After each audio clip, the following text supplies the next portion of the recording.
Hello everyone, আসসালামু আলাইকুম।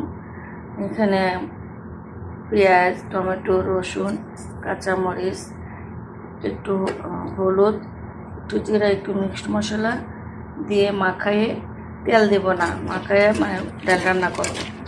Tomato দিয়েছি আজকে, করে মিশিয়ে নিয়েছি। এখন পানি দিব। আপনি যতটুকু ডালের ঘনত্ব খাবেন সেইভাবে ঘনের পানি দিবেন, ঘনত্বের পানি। আমি যে পানি দিয়েছি, আমি যে ডাল, এটা এখন ফুটতে দেব।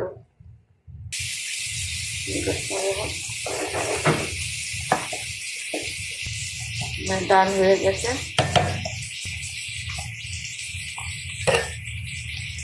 রান্না শেষ। এবার রান্না করে খাবেন।